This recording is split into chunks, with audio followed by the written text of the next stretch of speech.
Bismillahirrahmanirrahim. Assalamualaikum warahmatullahi wabarakatuh. Alhamdulillah hamdan katsiran thayyiban mubarakan fih kama yuhibbu rabbuna wa yarda. Asyhadu an la ilaha illallah wahdahu la syarikalah wa asyhadu anna Muhammadan abduhu wa rasuluh. Allahumma salli ala Muhammad wa ala ali Muhammad kama sallaita ala Ibrahim wa ala ali Ibrahim innaka Hamidum Majid. Wa barik ala Muhammad wa ala ali Muhammad kama barakta ala Ibrahim wa ala ali Ibrahim innaka Hamidum Majid.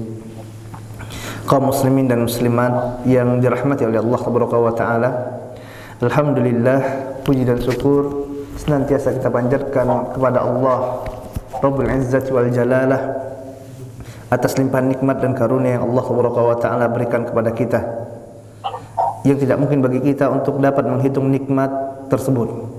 Dikarenakan sekian banyaknya, begitu banyaknya nikmat demi nikmat yang Allah Subhanahu wa taala berikan kepada kita. Wa anta'uddu ni'matallahi la tuhsuha. Apabila kalian mencoba menghitung nikmat Allah, la tuhsuha. Tidak mungkin bagi kalian untuk sanggup untuk menghitung nikmat tersebut. Kemudian salawat dan salam senantiasa kita curahkan kepada suri tauladan kita, Nabi yang kita cintai, Nabi Muhammad sallallahu alaihi wasallam. Begitu pula kepada keluarganya, kepada sahabatnya, dan kepada umatnya yang istiqomah mengikuti sunnah beliau hingga hari kiamat. Jamaah yang dimuliakan Allah Subhanahu wa taala, barakallahu fiya wa fikum. Semoga Allah Subhanahu wa taala memberkahi ana dan antum semuanya. Pada kesempatan subuh hari yang penuh barakah ini, insyaallah kita akan membahas kajian dengan tema menuntut ilmu jalan menuju surga. Dan pembahasan ini pada hakikatnya adalah pembahasan yang sebenarnya sudah sering antum dengarkan. Akan tapi ingatlah bahwasanya Allah Subhanahu wa taala mengatakan fadzakir fa inna dzikra tanfa'ul mu'minin. Berikanlah peringatan karena sungguh peringatan itu bermanfaat untuk orang-orang yang beriman. Maka di sini kami akan mengingatkan kembali kepada diri kami pribadi dan kepada antum semuanya tentang bagaimana keutamaan menuntut ilmu dan apa yang diraih dari kegigihan seorang dalam menuntut ilmu, yang mana dengan menuntut ilmu tersebut di antara faedah dan yang merupakan faedah yang paling utama yang akan diraih oleh seorang muslim dan muslimat adalah mereka akan dimudahkan untuk masuk dalam surga Allah Subhanahu wa taala. Endingnya, kesuksesan yang ingin kita raih adalah bagaimana kita dapat masuk dalam surga Allah Subhanahu wa taala dan selamat dari neraka Allah. Ini endingnya. Ending perjalanan kita, apa yang kita lakukan pada hari ini, kita ingin masuk dalam surga, selamat dari neraka. Kita ingin sukses. Sebagaimana apa yang Allah Subhanahu wa taala definisi sukses itu, Allah Subhanahu wa taala katakan faman zuhziha 'anil nar wa udkhilal jannata faqad faz. Barang siapa yang diselamatkan dari neraka dan masuk dalam surga, maka dia adalah orang sukses. Ini ending atau tujuan dari apa yang kita lakukan pada hari ini. Dan seluruh amal ibadah yang kita lakukan, kita ingin untuk meraih wajah Allah Subhanahu wa taala. Sama ana dan antum semuanya. Kita menyampaikan di sini kita ingin meraih wajah Allah Subhanahu wa taala. Antum hadir di sini, antum ingin meraih wajah Allah Subhanahu wa taala. Kita ingin masuk ke dalam surga Allah Subhanahu wa taala. Menuntut ilmu jalan menuju surga. Hadafnya, tujuan dari menuntut ilmu adalah kita ingin masuk ke dalam surga. Sepakat semuanya. Sepakat kita semua ingin masuk ke dalam surga. Ada di sini dari antum yang tidak ingin masuk surga? Ada? Ada enggak? Jangan ragu-ragu jawabnya. Enggak ada, Ustaz. Bahaya kok ragu-ragu. Ya. Kita semua ingin masuk ke dalam surga, yakin itu. Harus kita yakinkan diri kita ya. Apapun yang kita lakukan harus tujuannya meraih surga Allah, surga Allah. Gitu kan. Dan ketahuilah jamaah yang dimuliakan Allah Subhanahu wa taala, bahwasanya surga sebagaimana apa yang dikatakan oleh Nabi kita tercinta Muhammad sallallahu alaihi wasallam dalam hadis yang diriwayatkan Imam Muslim dari sahabat yang mulia Anas bin Malik radhiyallahu taala anhu, "Khuffatil jannatu bil makarih wa khuffatil nar bisyahwat." Bahwasanya surga itu diliputi dengan perkara-perkara yang dibenci. Adapun neraka diliputi oleh perkara-perkara yang disenangi oleh syahwat. Surga dikelilingi oleh perkara-perkara yang dibenci oleh manusia, yang dibenci oleh syahwatnya. Surga dikelilingi oleh perkara-perkara yang butuh kita perjuangkan untuk dapat melewatinya. Sebaliknya neraka ini dikelilingi dengan perkara-perkara yang sesuai dengan syahwat, yang dicintai oleh syahwat manusia. Yang mana seorang kalau dia mengikuti syahwatnya, maka dia akan masuk dalam neraka. Artinya untuk masuk dalam surga, kata Nabi kita tercinta Muhammad sallallahu alaihi wasallam, yang mana Nabi tidak berbicara dengan hawa nafsunya, wa may yantiqu anil hawa in huwa illa wahyu yuha, melainkan berdasarkan wahyu yang Allah tabaraka wa taala berikan kepada beliau sallallahu alaihi wasallam. Nabi kita mengatakan bahwasanya untuk masuk ke dalam surga itu ya, kita harus berjuang nih. Harus berjuang menundukkan apa? Syahwat tersebut. Kenapa? Karena neraka itu dikelilingi oleh perkara-perkara yang dicintai oleh syahwat manusia. Dan surga, untuk mencapainya kita butuh melewati perkara-perkara yang dibenci oleh syahwat tersebut. Di sini ada mujahadah, ada perjuangan. Perjuangan untuk menundukkan hawa nafsu. Ini baru musuh dari diri kita sendiri. Belum lagi nanti iblis dan bala tentaranya yang senantiasa membisikkan was-was di dada-dada manusia, mengajak manusia untuk melakukan perbuatan yang mungkar, mengajak manusia untuk durhaka kepada Allah Tabaraka wa Ta'ala. Maka di awal kajian ini kita ingatkan kembali bahwasanya antum, ana, kita semuanya ingin masuk dalam surga Allah Tabaraka wa Ta'ala butuh yang namanya perjuangan. Sukses butuh perjuangan. Di dunia saja teman-teman yang Allah Tabaraka wa Ta'ala.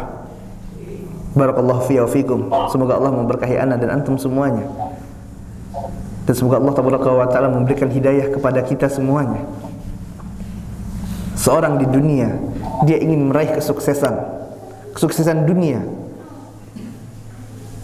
Dia ingin jadi pengusaha yang sukses, ingin menjadi orang yang sukses dunia, sukses dalam karirnya. Butuh perjuangan tidak?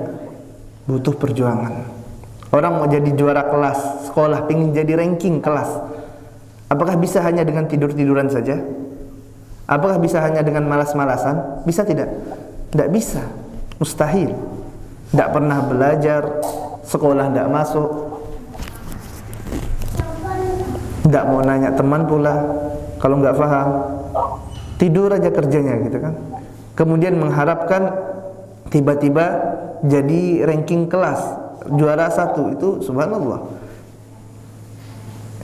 Begitu juga dengan orang yang ingin meraih dunia tadi. Dia ingin menjadi pengusaha yang sukses, maka dia butuh perjuangan, banting tulang, kerja siang dan malam. Semua upayanya dia kerahkan untuk apa? Untuk meraih kesuksesan dunia. Padahal dunia ini tidak lebih baik daripada bangkai kambing yang cacat, kata Nabi yang mulia sallallahu alaihi wasallam. Itu untuk meraih sesuatu yang hina ini butuh perjuangan. Untuk meraih sesuatu yang tidak pernah dipuji oleh Allah Taala dalam Al-Qur'anul Karim, tidak juga pernah dipuji oleh Rasul tercinta Muhammad sallallahu alaihi wasallam dalam hadis-hadisnya, kita butuh perjuangan.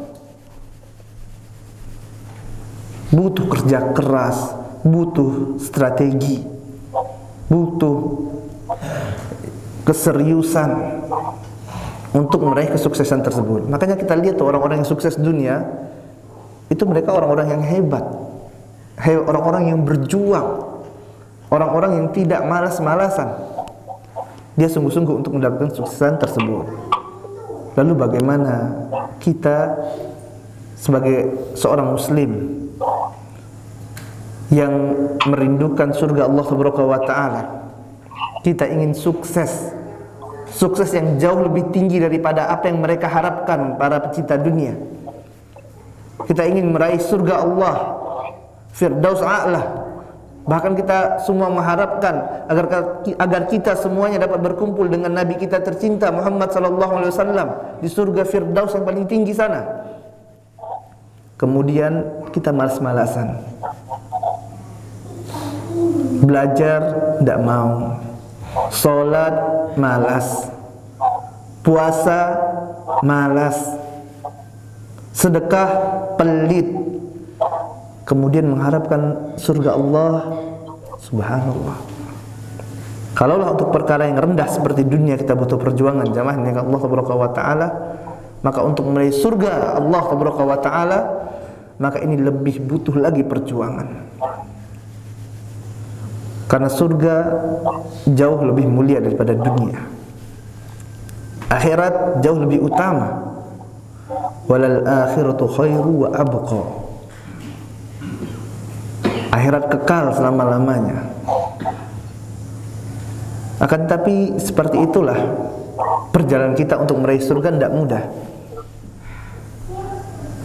Dalam riwayat Muslim, Rasul tercinta Muhammad SAW pernah mengabarkan, setelah Allah Taala ciptakan surga dan neraka, Allah perintahkan malaikat Jibril alaihi salatu wassalam untuk pergi melihat surga dan neraka tersebut. Pergilah malaikat Allah yang mulia ini, pergi melihat surga Allah.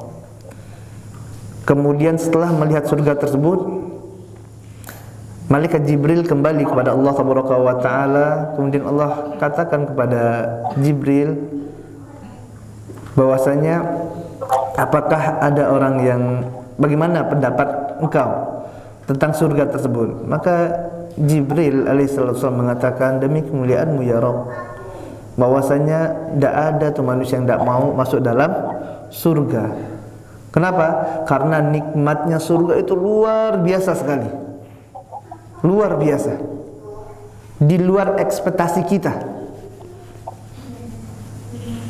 Allah Subhanahu wa taala mengatakan dalam Quran surah Sajadah surah ke-32 ayat 17, A'udzu billahi minasyaitonir rajim. Fala ta'lamu nafsum ma ukhfiya lahum min qurrati a'yun jazaa'an bima kanu ya'malun. Tidak ada seorang pun yang mengetahui dari apa yang Allah Taala sembunyikan dari berbagai macam kenikmatan demi kenikmatan yang menyedapkan pandangan mata seseorang yang akan masuk dalam surga tersebut. Sebagai apa? Jaza bima kanu ya'malun, balasan terhadap apa yang telah mereka amalkan. Kita tidak tahu tuh kenikmatan surga. Yang pasti kebahagiaan itu melebihi ekspektasi. Semua kebahagiaan yang ada di kepala antum yang pernah antum saksikan di surga jauh lebih enak, jauh lebih indah, berkali-kali lipat lebih keindahannya, kemuliaannya lebih enak lah, jauh sekali. Contoh misalnya akhwat yang ada di surga, bidadari surga, wanita yang ada di surga. Rasul kita tercinta Muhammad sallallahu alaihi wasallam mengatakan dalam hadis riwayat Bukhari, Rasul sallallahu alaihi wasallam mengatakan, kalau seandainya satu saja wanita penghuni surga itu, bidadari surga itu turun ke bumi, satu aja misalnya turun jatuh, ya ada nyasar ke putus bau ini Pak, subhanallah ya. maka bau harumnya akan memenuhi langit dan bumi, kata Nabi Muhammad SAW. Bau harumnya akan memenuhi antara langit dan bumi. Kemudian cahayanya juga akan memenuhi langit dan bumi. Bahkan Nabi tercinta Muhammad SAW mengatakan, kerudungnya wanita penghuni surga ini, kerudungnya bidadari ini lebih baik daripada dunia dan seisinya, insyaallah. Dan di antara isi dunia itu ada wanita-wanitanya, Pak. Ya, ada akhwat-akhwatnya. Akhwat-akhwat itu tersebut, ya, wanita-wanita penghuni dunia ini tidaklah lebih baik dari apa? Kerudungnya bidadari. Subhanallah. Ya. Ini baru wanitanya ini. Dan nanti tidak cuma satu, gitu kan? Ya. Walahum fiha azwajun mutahharah, kata Allah tabaraka wa taala. Dan bagi mereka adalah istri-istri. Artinya banyak nanti istrinya. Ya, azwaj jamak. Tidak cuma satu bidadarinya. Subhanallah, ini baru wanitanya. Di antara kenikmatan surga tersebut. Nabi yang mulia SAW juga mengatakan dalam hadis riwayat Muslim bahwasanya di surga itu yang ada hanyalah apa? Kenikmatan demi kenikmatan saja. Siapa yang masuk dalam surga, kata Rasul yang mulia SAW, maka mereka akan merasakan kenikmatan yang tidak pernah selesai, tidak pernah berhenti kenikmatan tersebut, tidak ada susahnya, enak saja. Ini harus kita yakini. Kenapa? Karena yang mengatakannya as-sadiqul masduq, Rasul kita tercinta Muhammad SAW yang tidaklah berbicara dengan hawa nafsunya. Kita harus beriman. Seorang mukmin harus beriman dengan apa yang disampaikan oleh Nabi yang mulia SAW, dan tidak boleh ada keraguan. Kalau ada keraguan, bahaya keimanan kita. Yakin seyakin-yakinnya.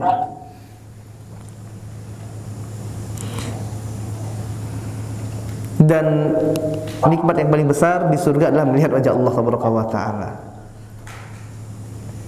Makanya tadi sewaktu malaikat Jibril alaihissalam melihat surga dalam hadis Muslim yang kita sampaikan tadi, Jibril katakan, ya Allah, ini udah melihat surga, tidak ada tuh manusia yang tidak pingin masuk ke dalam surga. Semuanya rindu surga, pingin masuk ke dalam surga. Kemudian Allah Taala perintahkan untuk apa kepada para malaikat yang lainnya untuk meletakkan sesuatu yang dibenci oleh manusia, hal-hal berupa syahwat yang dibenci oleh manusia di sekitar surga tersebut. Kemudian malaikat Jibril alaihissalam diperintahkan kembali oleh Allah Taala pergi kembali ke surga, lihat lagi surga. Maka malaikat Jibril dapati tadi ternyata di surga itu dikelilingi sesuatu yang dibenci oleh manusia. Kemudian kembali lagi kepada Allah Taala. Ditanya lagi oleh Allah Taala, wahai Jibril, bagaimana pendapatmu sekarang tentang surga? Maka malaikat Jibril alaihissalam mengatakan, demi keagungan dan kemuliaan wahai Allah Taala, aku khawatir tidak ada satupun yang dapat masuk ke dalam surga. Subhanallah. Dikarenakan apa? Ternyata surga itu dikelilingi oleh perkara-perkara yang dibenci oleh jiwa manusia. Manusia tidak suka. Artinya untuk masuk dalam surga butuh perjuangan. Sebaliknya, sewaktu malaikat Jibril alaihissalam diperintahkan oleh Allah Taala melihat neraka, maka malaikat Jibril katakan kepada Allah Taala, ya Allah, dikarenakan betapa pedihnya azab yang Allah Taala siapkan di neraka ini, maka malaikat Jibril katakan, ya Allah, ini sih tidak ada nih yang mau masuk ke dalam neraka. Tidak ada manusia yang ingin masuk ke dalam neraka. Kenapa? Karena luar biasa azabnya. Di antara azab yang Allah Taala siapkan dalam neraka, sebagaimana apa yang Rasul kita tercinta sallallahu alaihi wasallam katakan dalam hadis riwayat Bukhari dan Muslim, narukum hadhihi, api kalian pada hari ini yang dihidupkan oleh anak Adam, yang kita hidupkan, kita gunakan pada hari ini, juz'un wahidun min sab'ina juz'an min nari jahannam. Baru satu bagian dari 70 bagian neraka jahanam. Subhanallah. Artinya apa? Api yang ada pada hari ini, yang antum lihat kalau ada kebakaran tuh, subhanallah, panasnya luar biasa. Antum lihat tuh, ya, magma di gunung berapi, laharnya. Antum lihat tuh, itu baru 1/70 dari api neraka yang Allah Tabaraka wa Ta'ala siapkan bagi orang-orang yang ingkar kepadanya, yang Allah siapkan bagi penghuninya, penghuni neraka tersebut yang siap membakar mereka. Subhanallah. Nas'alullah salamata wal afiyah. Kita memohon pada Allah Tabaraka wa Ta'ala keselamatan dari neraka ini. Kita tidak sanggup jamaah dengan Allah Tabaraka wa Ta'ala. Api saja, antum pasang, hidupkan lilin, antum letakkan tangan di atasnya, kuat dah dibakar. Pakai lilin kecil aja seperti itu, kita tidak kuat, tidak tahan. Lemah manusia ini, kita tidak kuat jamaah dengan Allah Subhanahu wa Ta'ala. Lalu bagaimana kita berani untuk masuk dalam neraka Allah Subhanahu wa Ta'ala? Ya, pada hakikatnya mereka yang tidak takut dengan neraka ini kurang keimanannya kepada perkara yang gaib. Mereka kurang beriman kepada hari akhir, kurang imannya kepada hari kebangkitan. Mereka ragu nih, dibangkitkan atau enggak nanti. Kalau dia yakin akan adanya hari akhir, dan wajib bagi seorang untuk meyakininya, karena ini merupakan rukun dari rukun arkanu iman yang harus ada pada diri setiap mukmin, iman pada hari akhir ini. Kalau dia beriman, tidak mungkin dia berani untuk masuk ke dalam surga, masuk dalam neraka. Tidak mungkin dia tidak rindu masuk dalam surga. Karena neraka azabnya luar biasa. Dalam hadis riwayat Tirmizi, Rasul tercinta Muhammad sallallahu alaihi wasallam mengatakan, makanan dari penghuni neraka di antaranya adalah buah zakum. Buah zakum. Yang mana apabila buah zakum ini, jamaah yang dimuliakan Allah Subhanahu wa Ta'ala, getahnya satu tetes saja jatuh di atas muka bumi, maka Nabi yang mulia sallallahu alaihi wasallam mengatakan, la afsadat ala ahli dunya ma'aisahum. Maka sungguh-sungguh akan rusak kehidupan yang ada di dunia. Kalau satu tetes dari buah zakum getahnya ini jatuh di atas bumi, rusak kehidupan di atas muka bumi, jamaah Allah Subhanahu wa Ta'ala. Ini makanan penduduk neraka. Subhanallah, masih berani masuk neraka. Bahkan Rasul tercinta sallallahu alaihi wa ala alihi wasallam mengatakan bahwasanya orang yang paling banyak kenikmatannya di dunia semuanya dia miliki. Apa saja dia miliki, punya kedudukan, punya harta, punya jabatan. Orang semua tunduk dengan orang ini. Hartanya udah kemana-mana, 7 turunan tidak akan habis. Subhanallah, orang yang paling memiliki kenikmatan di dunia, kata Nabi Muhammad SAW. Kemudian ternyata dia adalah ahli neraka. Didatangkan orang ini, dicelupkan oleh Allah Subhanahu wa Ta'ala, orang yang paling banyak nikmat ini, ke dalam neraka Allah dengan satu celupan. Kemudian diangkat, ditanyakan kepada orang ini, apakah engkau pernah merasakan kenikmatan? Dia katakan, la, tidak wahai Allah, tidak pernah sekalipun merasa kenikmatan. Padahal di dunia orang yang paling banyak kenikmatannya, kata Nabi yang mulia sallallahu alaihi wasallam.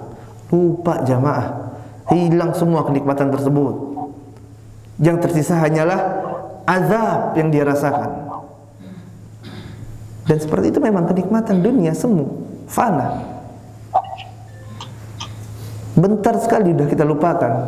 Kita lihat saja kesenangan-kesenangan kita yang masa lalu, hanya tinggal kenangan saja.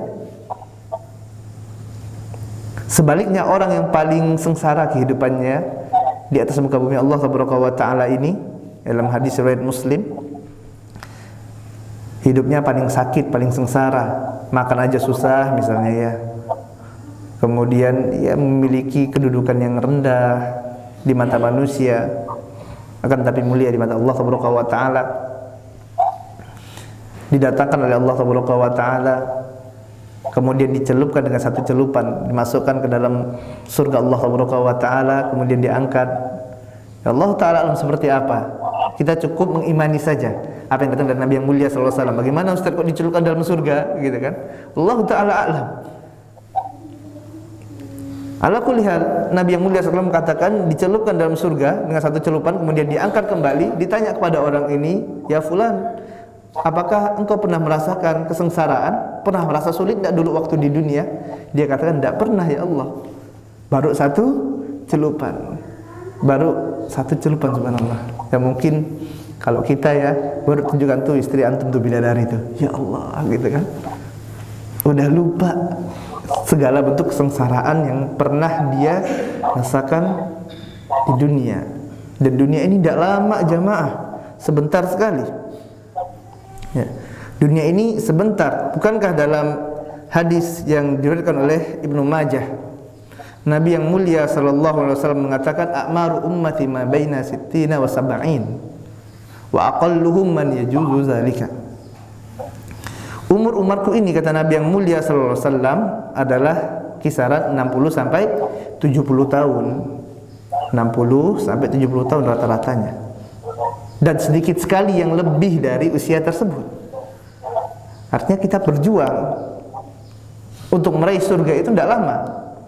Belum lagi dikurangi masa sebelum balik, belum lagi dikurangi masa istirahat, waktu untuk tidur.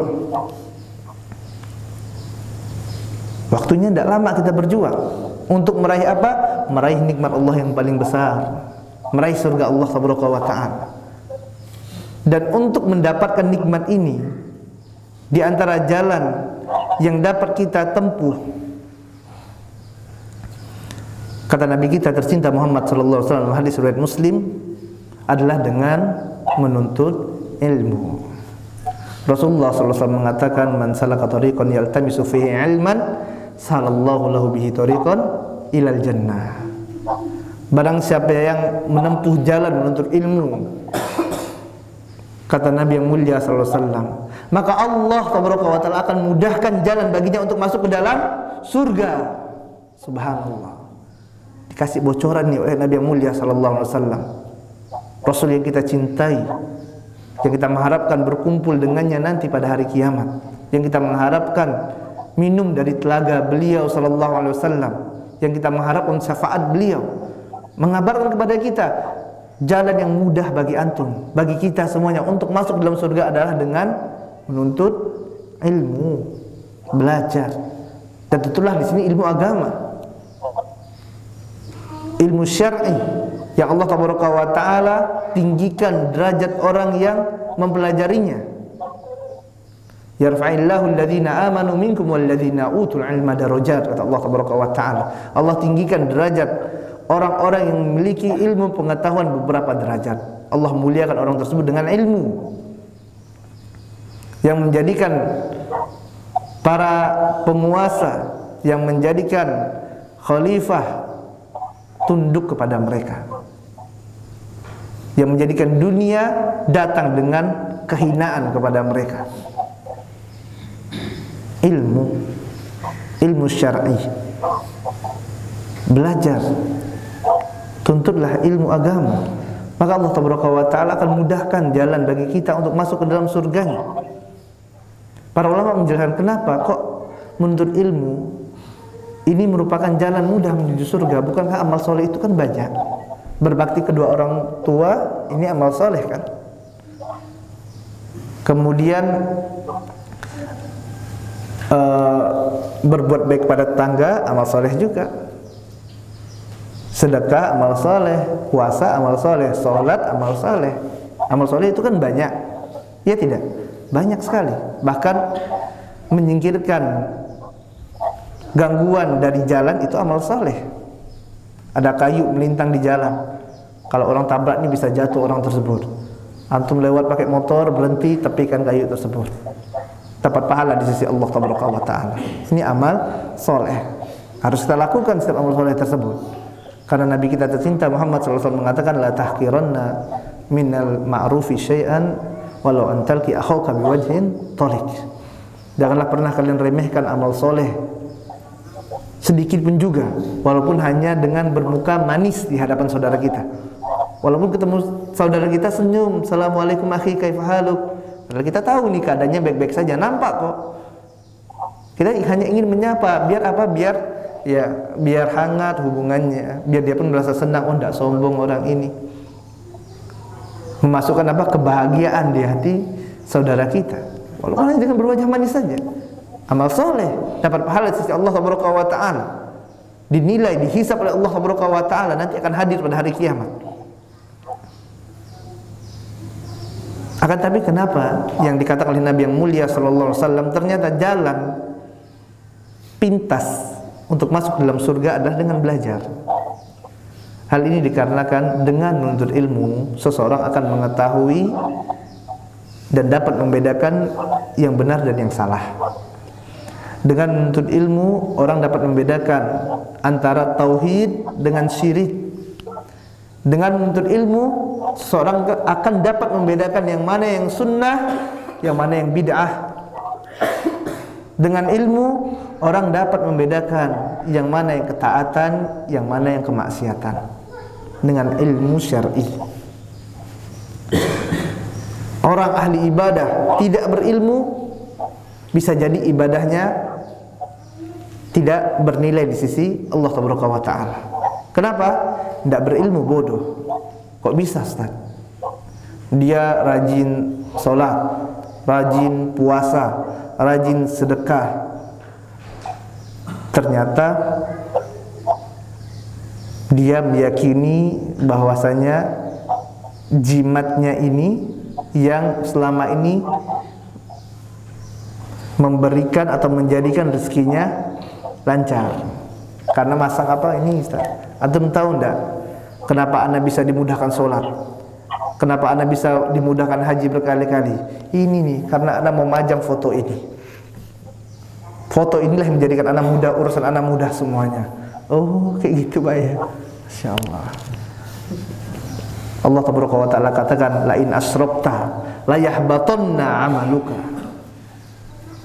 Kalau kalian syirik, dalam Quran surah Az-Zumar, Allah Taala katakan, kalau kalian sekutukan aku, kata Allah Taala, kalian yakini ada yang dapat memberikan manfaat dan mudarat kecuali Allah Taala. Selain Allah ada yang bisa memberikan maslahat, memberikan mudarat. La in asyrokta la yahbatanna amaluka. Akan aku batalkan amalan-amalan kalian, dihapuskan oleh Allah Taala. Dia sholat, hapus oleh Allah. Sholat malamnya dihapuskan, sholat wajibnya dihapuskan oleh Allah Taala. Puasanya dihapuskan oleh Allah Taala. Sedekahnya dihapuskan oleh Allah Taala. Baktinya dia kepada kedua orang tuanya dihapuskan oleh Allah Taala. Kenapa? Jatuh ke dalam kesyirikan kepada Allah Taala. Perkara yang paling dibenci oleh Allah Taala. Oleh sebab itu, Luqman mengingatkan kepada anaknya, ya bunayya la tusyrik billah, inna syirka la zulmun azim. Wahai anakku, jangan engkau sekutukan Allah. Jangan engkau syirik kepada Allah, sekutukan Allah, jangan. Karena kesyirikan merupakan kezaliman yang paling besar. Kenapa? Hapus amalan-amalan engkau. Kalau kalian sekutukan Allah, dihapus tuh amalan-amalannya. Capek kita beribadah siang dan malam. Capek kita beribadah, pergi ke tanah suci untuk haji dan umroh, tidak makan di siang hari. Dihapuskan oleh Allah Taala amalan tersebut. Tentu kita tidak ingin jamaah milik Allah Taala, wa yazubillah. Kalaulah seandainya amalan tersebut sudah dihapuskan oleh Allah Taala, bagaimana kita bisa mengharapkan surga Allah? Ternyata amalan kita yang kita bawa dibatalkan oleh Allah Taala. Bawa amalan sebesar gunung di hadapan Allah Taala dikarenakan dia menyekutukan Allah, dihapuskan oleh Allah. Tidak ada manfaatnya kata Allah, karena syirik engkau kepada Allah Taala. Subhanallah.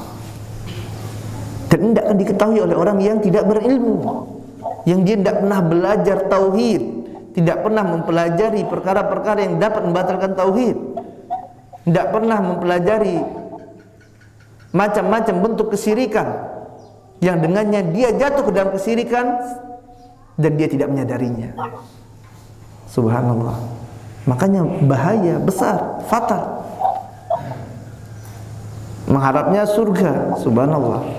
Udah dengan PD-nya akan masuk ke dalam surga, ternyata amalannya dibatalkan oleh Rabbul Alamin. Subhanallah. Dan Allah tidak pernah zalim. Allah Ar-Rahman Ar-Rahim, Zat yang maha pengasih lagi maha penyayang, sayang kepada kita. Tapi kalau udah syirik, Allah tidak akan hapuskan, tidak akan ampunkan dosa tersebut. Dosa yang lain selain dari dosa syirik, Allah akan ampunkan. Terserah Allah, bisa Allah azab, bisa Allah ampunkan. Tapi tidak akan menjadikan penghuninya kekal dalam neraka. Sebagaimana apa yang Allah Taala katakan, innallaha la yaghfiru ay yushraka bihi wa yaghfiru ma duna dzalika liman yasha wa may yusyrik billah faqad dhalla dhalalan ba'ida. Sungguhnya Allah Taala tidak akan mengampunkan dosa syirik dan akan mengampunkan dosa selain dari dosa syirik kepada yang dia kehendaki. Barang siapa yang menyekutukan Allah, maka sungguh dia telah sesat dengan kesesatan yang sangat jauh sekali. Yang mengatakan ini siapa Pak? Allah Ar-Rahman Ar-Rahim. Yang tidak memaafkan siapa? Allah. Kalau kita jemaahnya Allah Taala manusia, kalau tidak maafkan tuh biasa. Ada orang yang menyakiti kita sekali, kita maafkan. 2 kali maafkan, 3 kali maafkan. Udah keempat, 5 kali antum bikin kesalahan gitu terus. Bosan dah anda sama antum, udahlah, sana aja lah, udah. Manusia biasa seperti itu. Tapi apakah pernah Allah Taala mengatakan seperti ini? Tidak ada. Allah katakan, kalau kalian berdosa kembali kepadaku, tubu ilallah taubatan nasuha. Kembali kepada Allah dengan taubatan nasuha. Allah Taala tidak pernah mengatakan kalau kalian tidak taubat, kalau kalian taubat, aku tidak akan terima. Tidak ada jamaah. Allah Taala senantiasa mengingatkan kepada kita untuk ayo terus taubat kepada Allah, taubat dari segala bentuk kemaksiatan yang kita lakukan. Taubat. Tapi kalau sudah nyawa sampai di kerongkongan baru taubat, tidak ada gunanya. Selama masih ada kesempatan silakan taubat. Allah akan terima. Allah Ar-Rahman Ar-Rahim Al-Ghafur, Maha Pengampun, Maha Penerima taubat, Maha Pengasih, Maha Penyayang. Zat yang subhanallah mulia seperti ini Pak.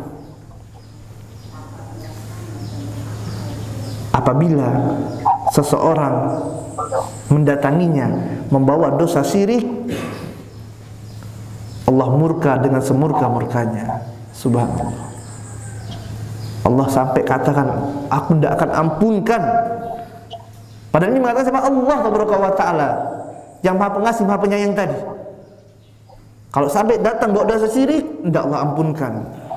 Innallaha la yaghfiru ay yushraka bihi. Subhanallah. Makanya penting enggak belajar tauhid? Penting. Terus belajar tauhid. Terus belajar tauhid, bekal yang paling besar. Yang dengannya kita mengharapkan kita dapat sukses masuk dalam surga Allah Taala dengan bekal kalimat tauhid la ilaha illallah.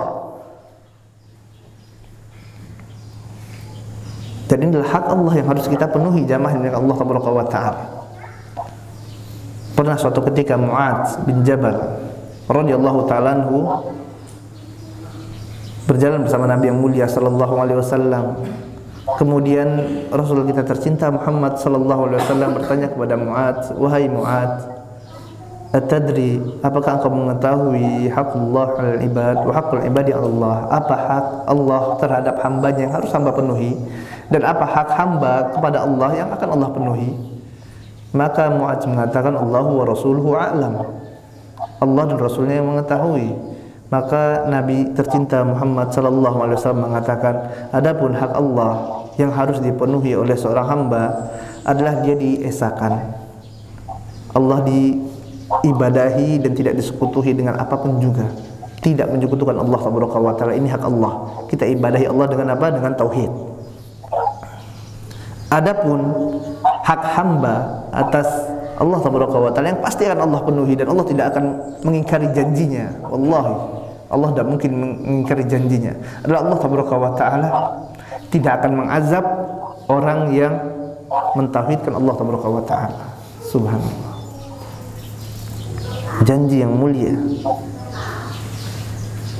yang disampaikan oleh utusan yang mulia, Rasul yang mulia Muhammad sallallahu alaihi wasallam.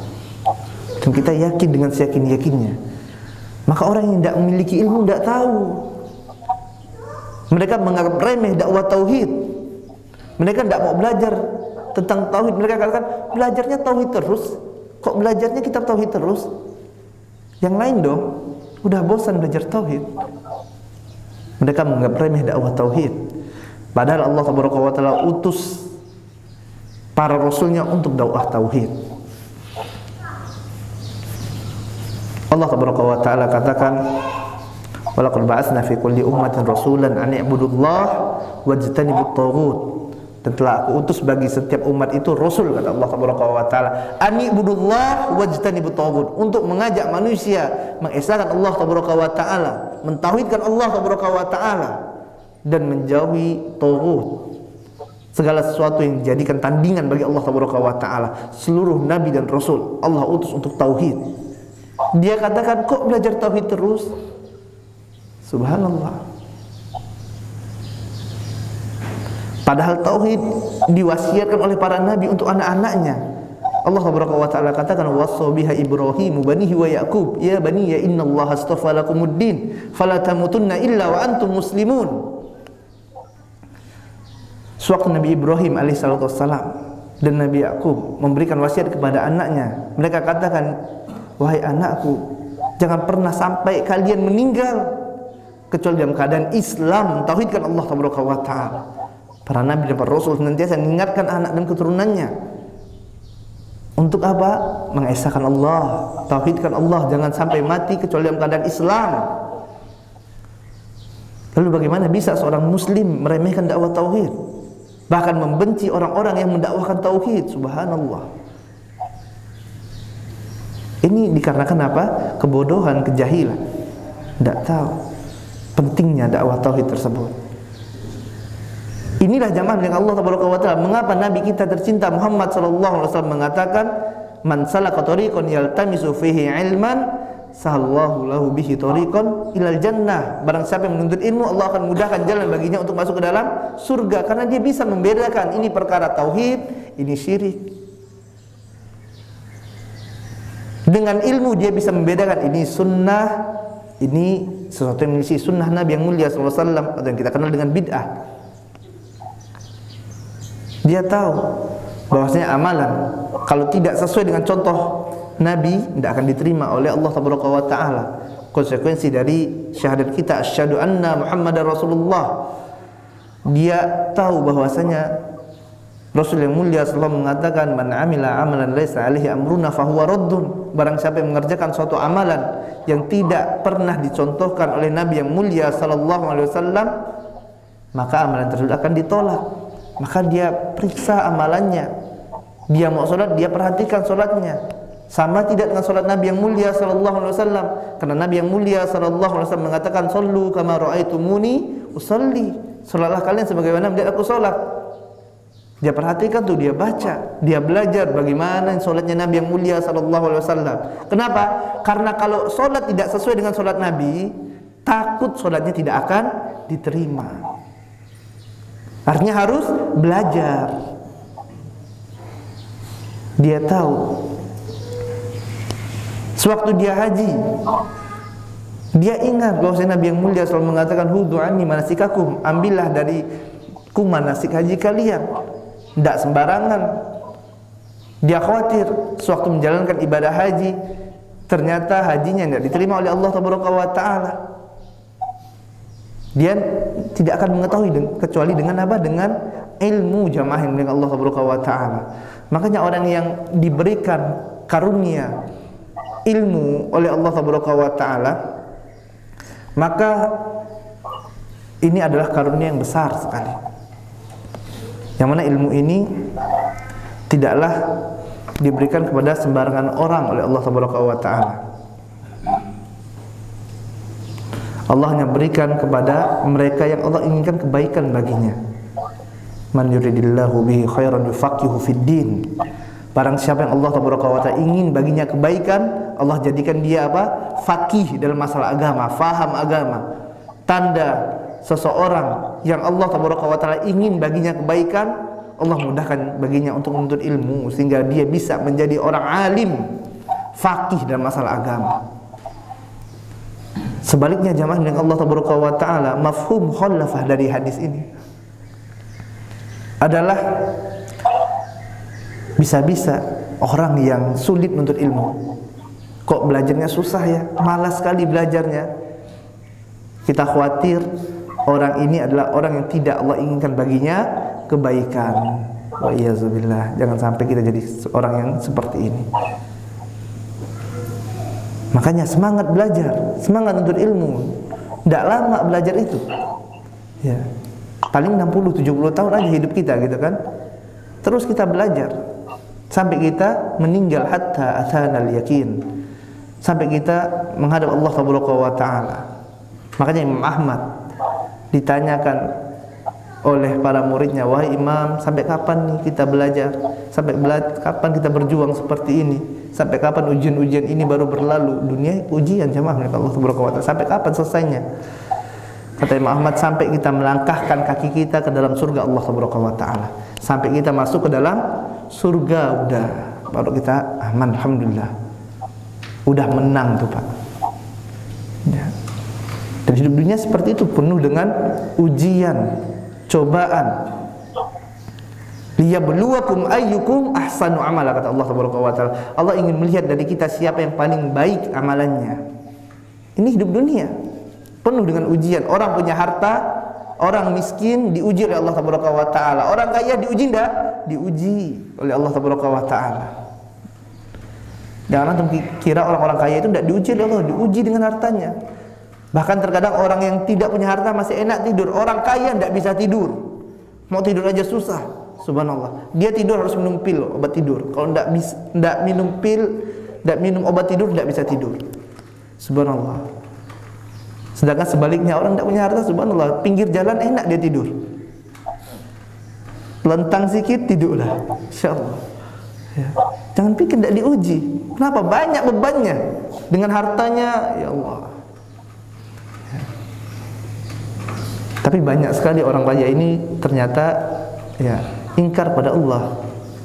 Dia kira dengan hartanya dia akan menjadi kekal. Yahsabu anna malahu akhladah. Dia kira dengan hartanya akan menjadikan dia tidak mati-mati dengan kekal, akan menjadi kekal. Tidak. Ya. Orang yang tidak punya ilmu diuji. Jangan antum pikir orang yang punya ilmu tidak diuji. Menjadi penuntut ilmu, jadi murid diuji oleh Allah Taala. Jadi guru, jadi ustaz, jadi dai diuji oleh Allah Taala. Penuh dengan ujian kehidupan dunia ini. Lelah jamaah milik Allah Taala. Capek hidup dunia.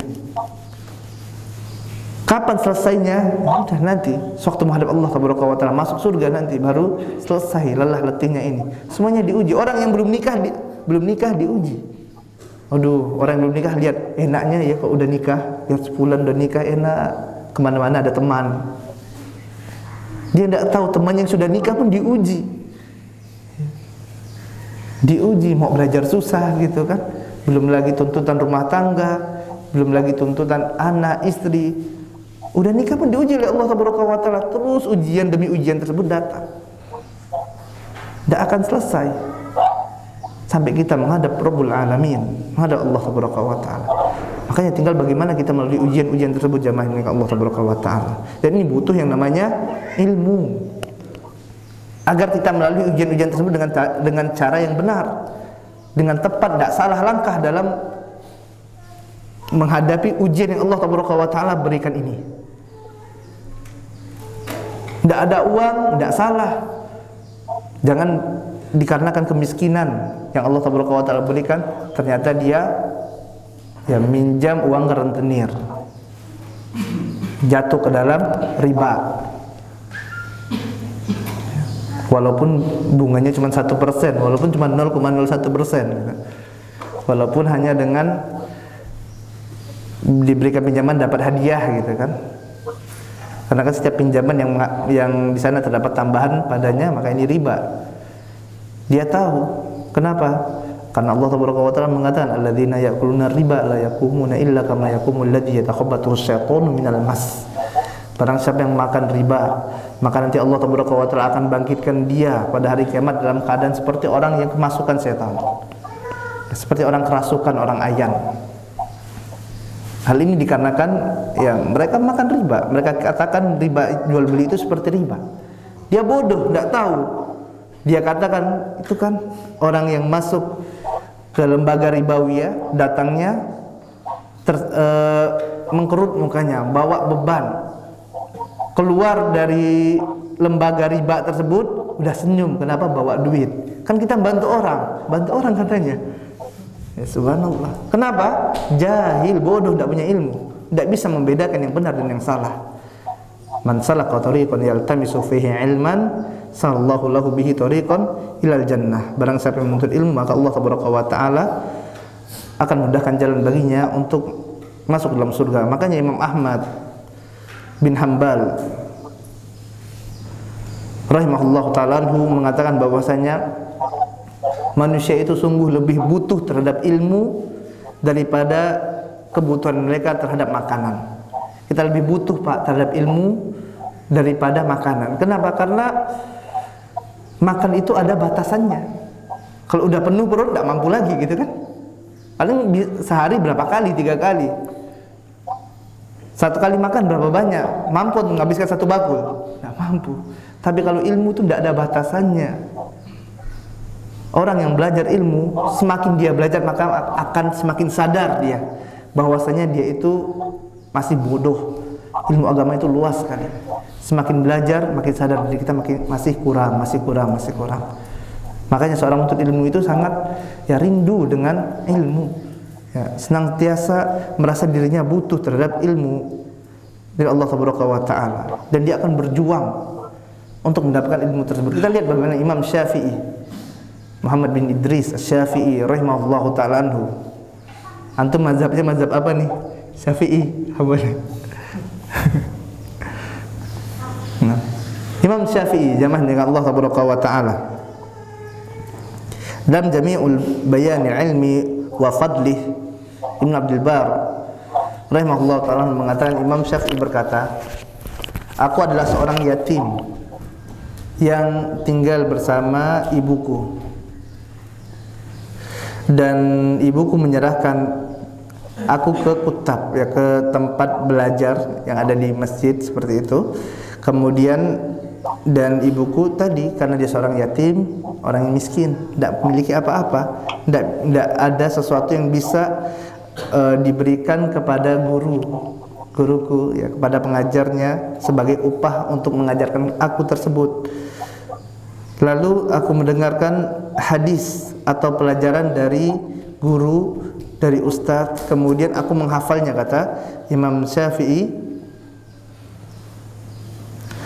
Akan tetapi ibuku juga tidak memiliki harta untuk beli kertas. Untuk beli kertas saja nggak ada uang. Jamaah Allah Taala. Akan tetapi ibuku tidak memiliki harta untuk beli kertas. Maka setiap aku menemukan sebuah tulang putih, maka aku ambil tulang tersebut dan aku tulis di atas tulang ilmu yang aku dapatkan. Apabila sudah penuh tulisannya, aku menaruhnya dalam botol yang sudah tua. Subhanallah. Ya. Mungkin antum yang tidak bawa kertas, tidak ada kertasnya, pakai tulang aja nanti. Catat ilmu itu dicatat. Ya. Ini Imam Syafi'i, perjuangan luar biasa. Tidak ada uang untuk beli kertas, tapi kita lihat bagaimana Imam Syafi'i. Ya akhi, antum tidak punya uang, miskin, itu tidak alasan untuk tidak belajar. Bukan alasan. Kita lihat nih Imam Syafi'i rahimahullahu ta'ala anhu, untuk beli kertas aja tidak ada duit. Antum masih mampu tidak beli kertas? Masih mampu Ustaz beli kertas. Ya, beli pulpen masih mampu. Sebenarnya bukan tidak punya duit, tapi apa? Tapi malas. Itu penyakit kita. Tidak bisa apa? Tidak bisa istiqomah. Makanya para ulama katakan apa? Kalau seandainya ya karomah Dan memang itu karomah, itu ada. Ya. Dan memang karomah yang dimiliki oleh para ulama itu apa? Istiqomah dalam belajar, dalam menuntut ilmu.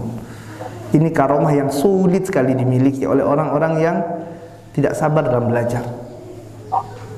Bukan sebenarnya tidak ada uang, Ustaz, tidak ada tempat. Ya Allah, tempat belajar yang gratis itu banyak sekali,